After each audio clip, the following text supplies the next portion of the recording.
Bonjour et bienvenue sur Toporondo.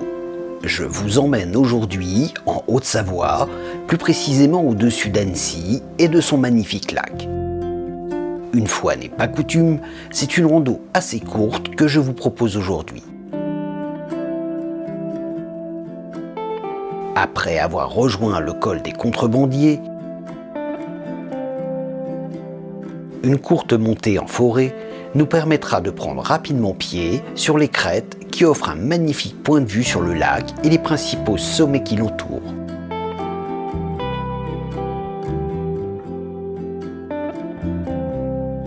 La descente s'effectuera par le versant ouest avant de rejoindre la Crène et notre point de départ.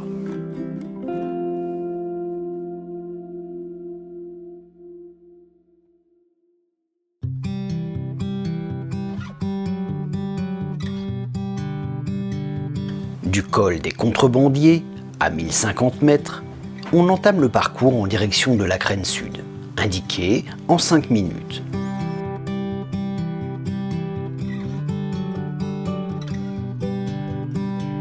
Le sentier prend son départ sur une belle piste qui s'enfonce en forêt.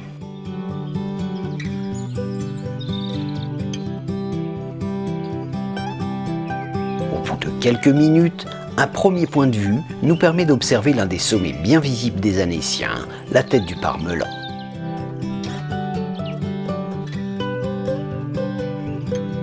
Un peu après, on arrive à une première bifurcation. On laisse le chemin d'en face, par lequel nous reviendrons clore cette petite boucle, pour s'engager sur la gauche en direction du Mont Baron.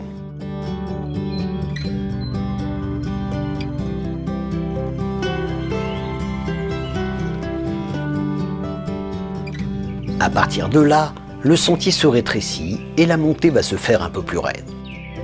Mais quelques bons lacets vont faciliter l'ascension, toujours sous le couvert de la forêt.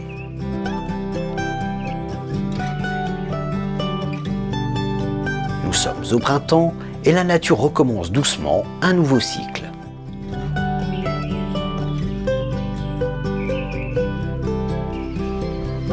Cette courte randonnée est idéale pour se mettre en jambes avant de commencer la saison et de monter progressivement en altitude. 20 minutes environ après le départ, on arrive au balcon des Contrebandiers. Si vous réalisez une boucle au départ d'Annecy, c'est d'ici que vous entamez la descente vers Verrier-du-Lac. Mais pour nous, on continue toujours en direction du Mont Baron et de l'ancien téléphérique indiqué en 25 minutes.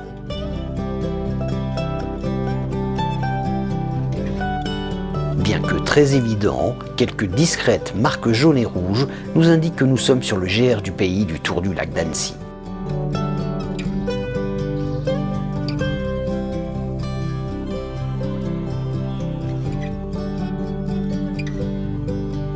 L'ascension continue tranquillement, aidée encore une fois par de bons lacets sur un terrain plus rocailleux et un peu plus escarpé.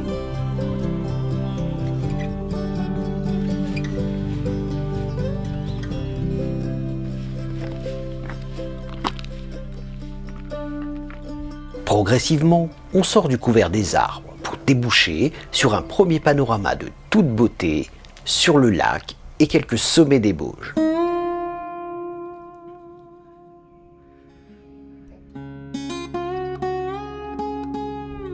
Mais aussi sur la nouvelle Snake Line qui relie le Mont Barré. Il doit falloir avoir le cœur bien accroché pour s'élancer sur cette ligne de quelques centimètres qui domine le parking d'où nous sommes partis et qui rejoint les falaises du Mont Barré. Le chemin va effectuer maintenant un arc de cercle et va nous mener sur le versant qui domine la rive droite du lac.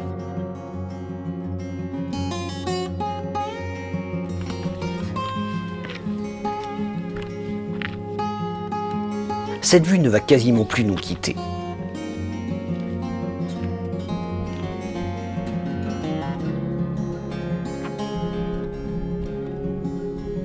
La pente se redresse et demande un effort un peu plus important. Mais rapidement, on arrive au seul passage qui peut être impressionnant pour les personnes sujettes au vertige. Bien entendu, il faut rester vigilant, mais bien équipé avec un câble d'un côté et une main courante de l'autre, ce passage ne présente que très peu de danger.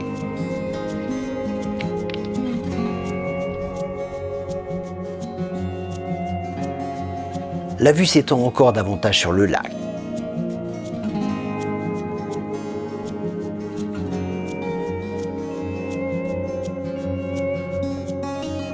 Sur ses deux rives habitées et sur les plus hauts sommets du massif des Bauges, encore bien enneigés en cette période.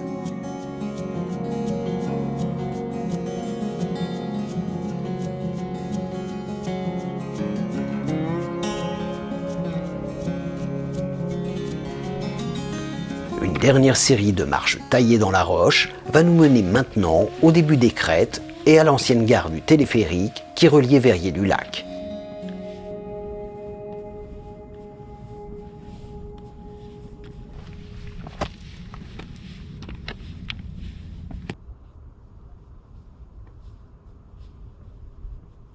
Sortie de ce passage, c'est une vue imprenable sur Annecy et son lac qui s'offre maintenant à nos yeux ébahis.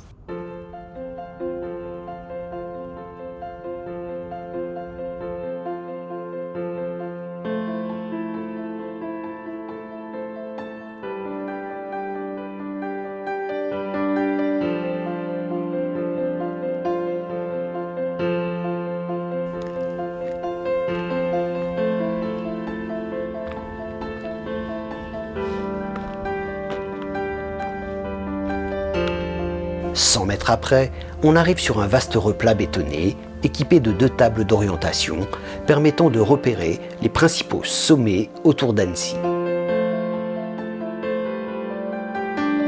Au sud-est, c'est le massif de la Tournette qui se dévoile. Et plus au sud, la Sambuie, le Trello, l'Arcalo, le Colombier et même le Magéria. À l'ouest, c'est le Semnoz qui donne l'impression de finir sa course dans les eaux claires du lac. C'est également ici que se dressait un hôtel et l'ancienne gare du téléphérique qui permettait d'atteindre le sommet depuis Verrier-du-Lac. Construit en 1934, il fut fermé en 1984 et rasé dans les années 90. À l'opposé, la deuxième table nomme les sommets qui entourent la chaîne des Aravis. Et par temps clair, on peut même y distinguer le Mont Blanc qui apparaît juste derrière le col des Aravis. Après cette petite pause contemplative, on reprend le chemin en direction du Mont Baron, indiqué maintenant en 10 minutes. Le sentier va longer des parois abruptes, mais sans réellement s'approcher de ces vertigineuses falaises. À part à quelques moments, ce qui permettra d'avoir de magnifiques vues plongeantes sur le lac.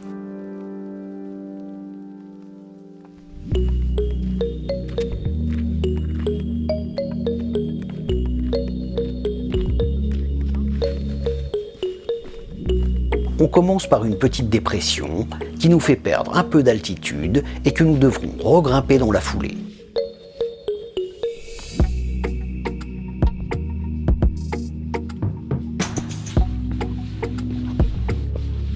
À partir d'ici, le chemin va osciller entre bons sentiers et l'Appia incliné, pas toujours facile à traverser.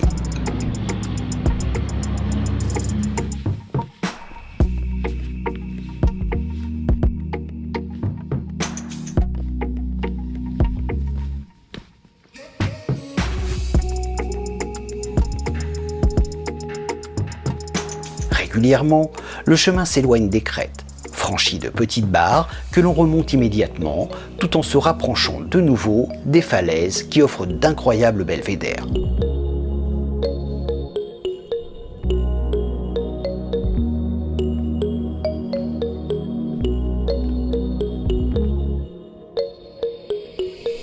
La beauté du lac est décuplée par les montagnes qui l'entourent et la proximité de la falaise rajoute à l'ensemble un côté impressionnant.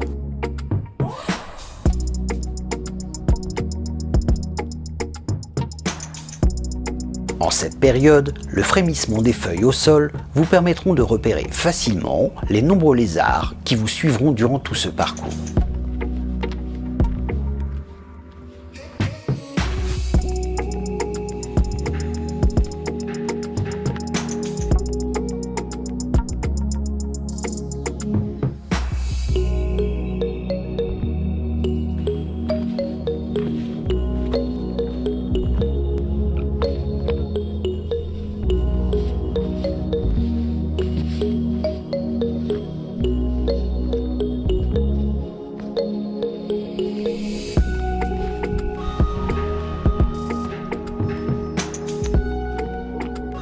progressivement, la deuxième partie du lac se dévoile, derrière le roc de Cher.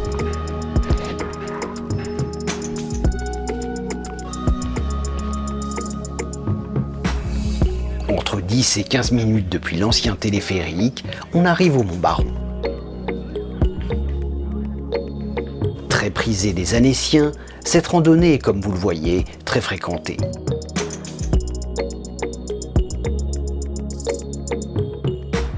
Je m'offre donc un dernier point de vue sur le lac avant d'entamer la descente par le versant est du Mont Baron. Il est également possible de rejoindre le Mont Verrier, que l'on atteint en 10 minutes, toujours en suivant les crêtes.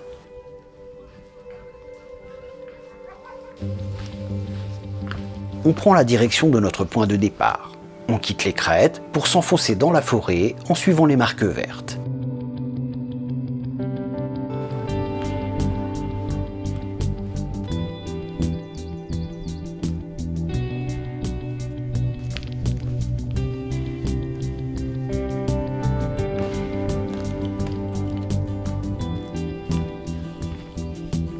Au bout de 5 minutes, on arrive au plateau du Mont Baron, à 1271 mètres.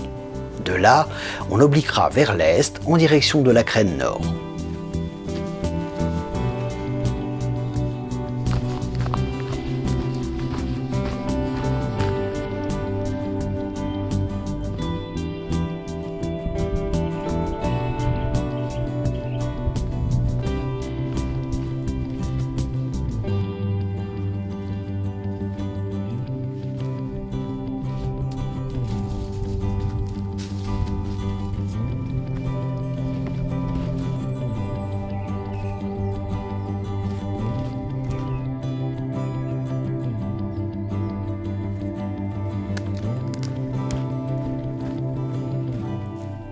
À flanc de falaise, le chemin va descendre très progressivement. Puis quelques lacets vont nous mener à l'intersection de la crête nord et de la route forestière du Creux du Loup qui mène directement à l'ancien téléphérique.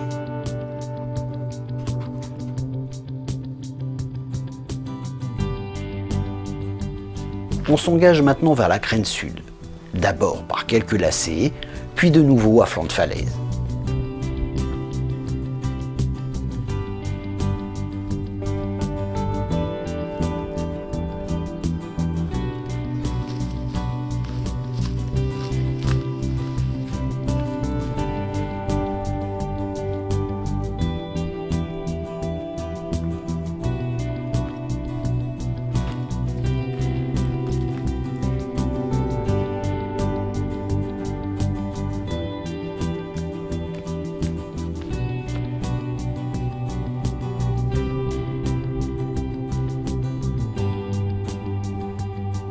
Quelques ouvertures permettent d'admirer de nouveau le plateau du Parmelan et la chaîne des Aravis. Par moments, on retrouve un terrain plus rocailleux, mais que l'on franchit vraiment très facilement.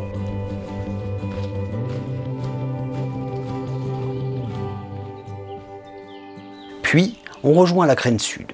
C'est ici que nous avions bifurqué lors de la montée.